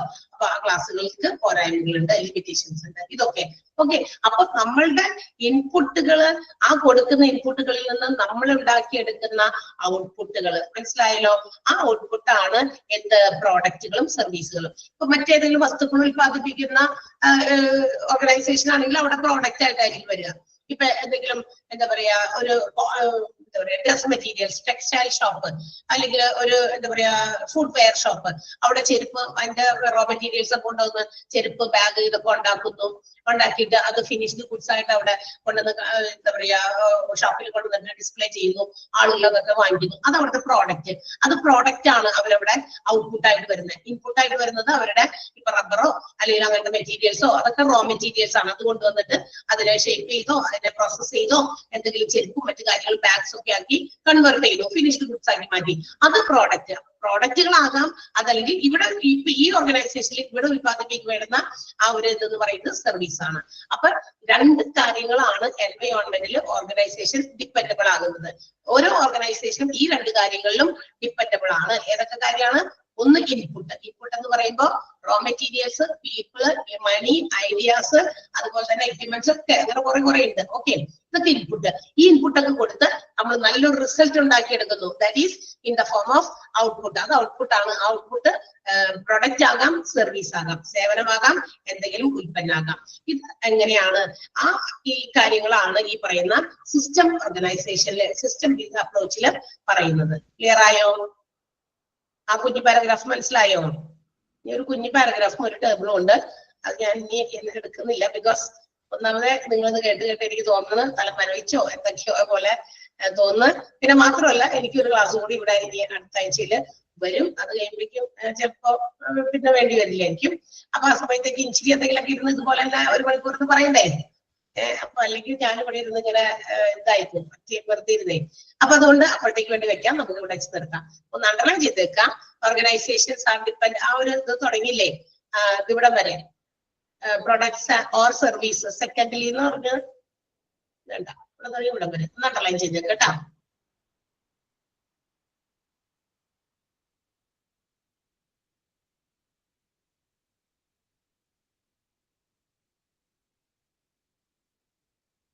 ഓർഗനൈസേഷന് ഇൻപുട്ട് വേണം, മണി, മെറ്റീരിയൽ, റോ മെറ്റീരിയൽസ് ഒക്കെ കേട്ടോ. അതുപോലെ അത് ഓർഗനൈസേഷൻ ആ ഒരു മെറ്റീരിയൽസിനെയൊക്കെ കൺവേർട്ട് ചെയ്ത് ഔട്ട്പുട്ട് ആക്കി മാറ്റി പ്രൊഡക്ഷൻ സർവീസും ഇത് എല്ലാം ഡിപ്പെൻഡ്സ് ഓൺ ദ എൻവയോൺമെന്റ്. അപ്പൊ ഇനി ഈ സാധനങ്ങളൊക്കെ വിൽക്കുകയും വാങ്ങുകയൊക്കെ ചെയ്യുമ്പോൾ പബ്ലിക് വേണം ഇതിന് സാധനങ്ങളൊക്കെ വാങ്ങിക്കാൻ വേണ്ടിയിട്ട് കേട്ടോ. 2 ബേസ് ഉണ്ട്. രണ്ടാമത്തെ സെക്കൻഡ്ലി ഒന്നും കൂടെ അണ്ടർലൈൻ ചെയ്തോ. 2 ബേസിലാണ് ഇത് ഡിപ്പെൻഡബിൾ ആണെന്ന് പറയുന്നത്. ഫസ്റ്റ് നമ്മൾ പറഞ്ഞു റോ മെറ്റീരിയൽസ് ഉപയോഗിച്ച് ഔട്ട്പുട്ടുകൾ വരെ എത്തിക്കുന്നു. സെക്കൻഡ് ആണ് ഇത് വാങ്ങിക്കാൻ public to accept these goods and services. ഈ ഔട്ട്പുട്ടുകളും സർവീസസും വാങ്ങിക്കാൻ വേണ്ട പബ്ലിക് വേണം. പബ്ലിക്കിനെയും ആശ്രയിച്ചിരിക്കുന്നു ഓർഗനൈസേഷന്റെ നിലനിൽപ്പ് അല്ലെ. നമ്മൾ ഉണ്ടാക്കുന്ന ഉൽപ്പന്നങ്ങളാണെങ്കിലും സേവനങ്ങളാണെങ്കിലും അത് വാങ്ങിക്കാൻ ആൾക്കാർ വേണ്ടേ. അത് 2 കാര്യങ്ങളെ ആശ്രയിച്ചിരിക്കുന്നു എന്നാണ് പറഞ്ഞിരിക്കുന്നത്. അവിടെ വരെ നിങ്ങൾ നന്നായിട്ട് വായിച്ചു നോക്കുക. ഇതൊരു കുഞ്ഞു പാരഗ്രാഫും ഒരു മോഡൽ ഓഫ് ഓർഗനൈസേഷണൽ ബിഹേവിയർ OBയുടെ ഒരു മോഡലും പെട്ടി പോലെ തന്നിട്ടുണ്ട്. അത് നമുക്ക് അടുത്ത ക്ലാസ്സിൽ എക്സ്പ്ലെയിൻ ചെയ്യാം. ക്ലിയർ ആയോ? Yes, okay. So see you. ഇത് ചോദിക്കാൻ പറ്റില്ല. Okay, ma'am. Thank you, ma'am. Okay. ലിറ്റിയോടാന്ന് തോന്നുന്നു ഞാൻ ചോദിക്കാൻ പോയെ. ലിറ്റി വേറെ ഏതെങ്കിലും ക്ലാസ്സിൽ ജോയിൻ ചെയ്തിട്ടുണ്ടോ? ലിറ്റി സംശയം ഉണ്ടാ? ഇല്ലേ?